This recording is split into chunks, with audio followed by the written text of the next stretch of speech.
रत्नागिरीत सुरू असलेल्या 49व्या राज्यस्तरीय एसटी कामगार संघटनेच्या अधिवेशनाचा आज सूप वाजला। या अधिवेशनाच्या दुसऱ्या दिवशी महाराष्ट्र एसटी कामगार संघटनेने संपाची हाक दिली आहे। रत्नागिरीत सुरू असलेल्या 2 दिवसीय एसटी कामगार संघटनेच्या राज्यस्तरीय अधिवेशनाचे आज सूप वाजले।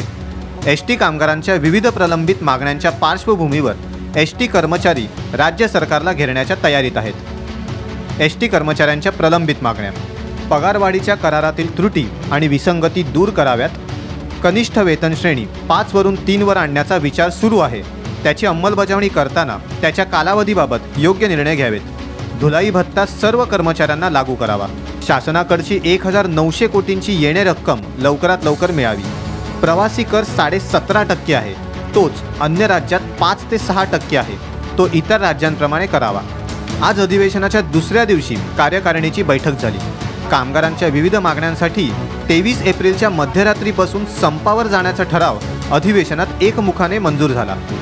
कामगारांचा जो 2012-2016चा कामगार करार प्रलंबित आहे, त्याच्यामध्ये काही त्रुटी आहेत, विसंगती आहेत, त्या दूर करण्यासाठी आणि जे टॅक्स रूपाने सरकारकडे आमचा जो पैसा वसूल केला जातो, सरकारकडे भरणा केला जातो, त्यामध्ये टॅक्स कमी करण्याच्या संदर्भामध्ये आणि सरकारकडून जी येणी आहे ती लवकर द्यावी, सरकारने शासनाने लवकर द्यावी, या संदर्भामध्ये काल एकमताने सर्व कर्मचाऱ्यांनी या अधिवेशनाच्या ह्याच्यामध्ये एक प्रमुखाने 23च्या मध्यरात्रीपासून संप करण्याचा एक ठराव झालेला आहे। अधिवेशनाच्या खर्चातून वाचवलेले 51,000 रुपये दुष्काळग्रस्तांसाठी देण्यात आले।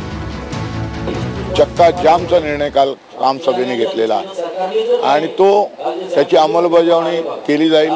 इतर अमान्यता संघटना आहेत त्यांना सुद्धा आम्ही या संपामध्ये सहभागी होण्यासाठी विनंती करणार। एकूणच रत्नागिरीत झालेल्या अधिवेशनातून कामगारांच्या कराराचा प्रलंबित मुद्दाच जास्त चर्चेला गेला। कराराबाबतची ही कोंडी फोडण्यासाठी केंद्रीय कृषी मंत्री शरद पवार यांनी पुढाकार घेतलाय, त्यामुळे लवकरच या विषयावर तोडगा निघेल अशी अपेक्षा आहे। मनोज लेले, साम टीव्ही, रत्नागिरी।